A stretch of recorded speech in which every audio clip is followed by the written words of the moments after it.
interesting guest that I want to introduce everybody to. His name is Dan Romer, and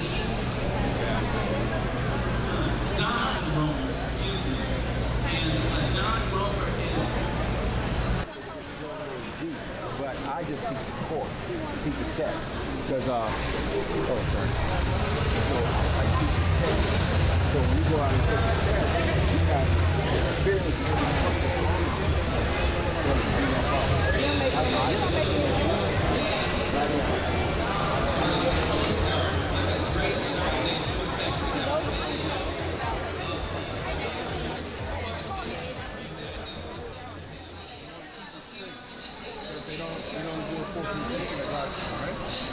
This time, press on the brake.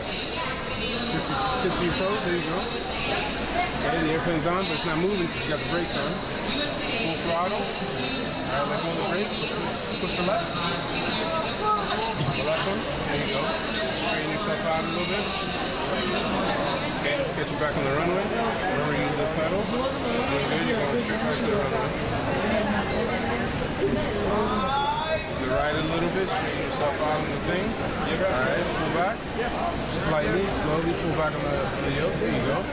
Now you get it in the air. See, now, this is what you want to keep. Because if you notice right here, you're in the blue, so that means you're climbing. See that?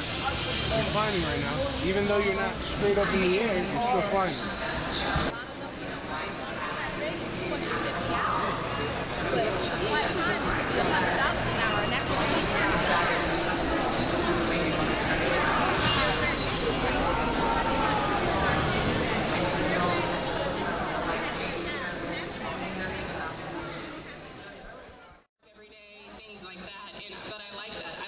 Coastal, like I said, Los Angeles, Atlantic City, DC, Miami, like those are pretty sweet duty stations, right?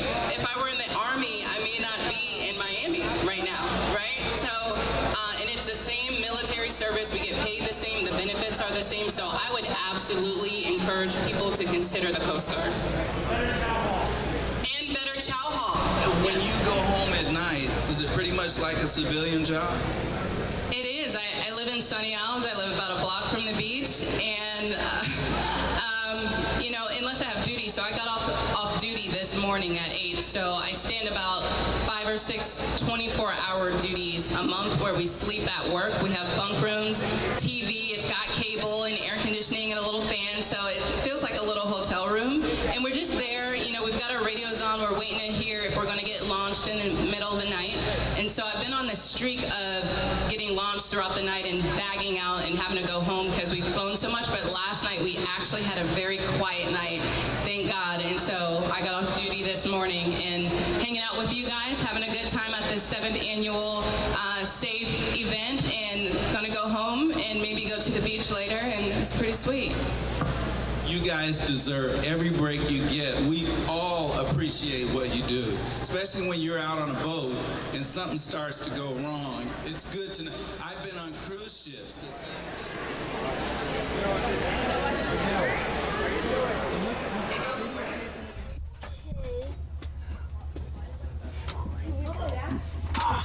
So you're gonna start it up?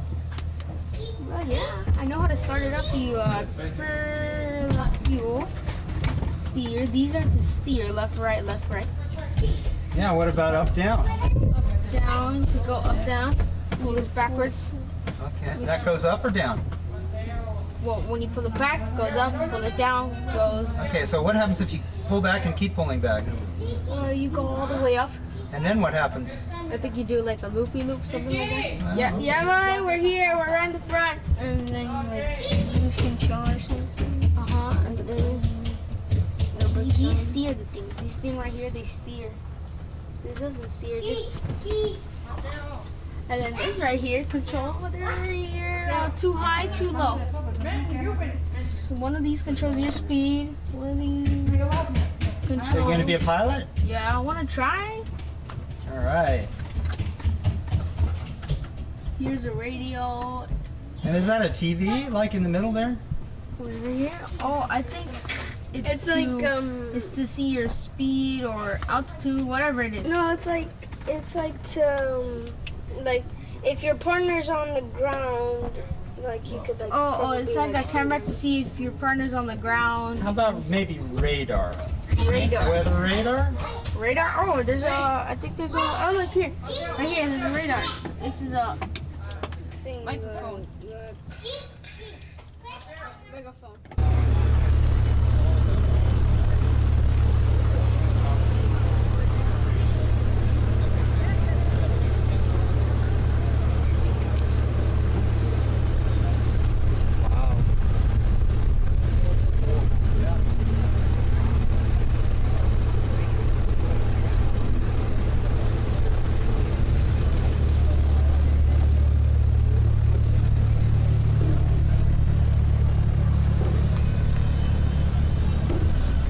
So, Paul, how in the world did you bring your trike into Opa-Locka Airport? Well, it's an airplane. I flew it in. Okay, I know you have an N number. I see it right there. But what about a transponder? I do not have a transponder. I was allowed to fly in. I called the tower and spoke to them ahead of time, and they allowed me to enter the approach on an approach called the corral approach, where I land like the helicopters do between the two main runways, and I landed on the taxiway. So I contacted the tower about 6-7 miles out, let them know what my intentions were. They knew I was coming, invited me in to land on the taxiway there. So and so tell me, Paul, tell me what kind of trike this is. this is an airborne edge. It's a weight shift control. It was built in the year 2000, and it's got a 64 horsepower engine. It's a Rotax, which 582? Rotax 582. Okay. And it goes about 50 miles an hour. I've got a 100-mile range, and it's a fair weather flyer. Fair weather flyer, and I see you got like a little GoPro camera on the wingtip there. I do. I like to take pictures of where I fly and what I do. So. Do you ever put anything up on YouTube? I have a few shots up there. I do. I have a few videos up on YouTube. Okay, and what, do you know your channel, or is it under your name? I don't know it, honestly. Okay. Very good. Thank you, Paul. All right, Stuart. I see you got a spot, ELT there, or not a spot, a... PLB, personal locating beacon. Right, very good. It's just an emergency backup, and I have to activate it manually. Okay. And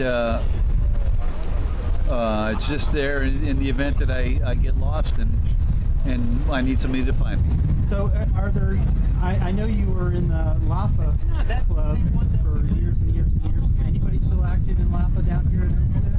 No, well, I was the president for about 5 years, and the club, interest in the club and flying in the LAFA began to wane. So one of our other members who lives near the Okeechobee area took over the club and moved it up to that region. Unfortunately, there are not many members of the club left in the South Florida area that are active. Something like that, yeah. I still remember. Yeah. So, good old days. I flew the one probably with the least amount of time and the most amount of time. Air Cargo America had one with 4,200 total time. Really? Yeah. And PBA had one with over 130,000 hours. I love the old days. All my airplanes are around 30,000 hours. 29, 30, 35, something like that. Yeah. So, yeah, love the cargo though. It's the best. They don't complain? The cargo doesn't complain? No. That's right. No, No complaints. No complaint. They don't have to go to the bathroom. Yeah. Oh, it's great. Yeah, we had some real interesting trips. So, yeah, we did some contracts by different companies. We had schedules to go all over Florida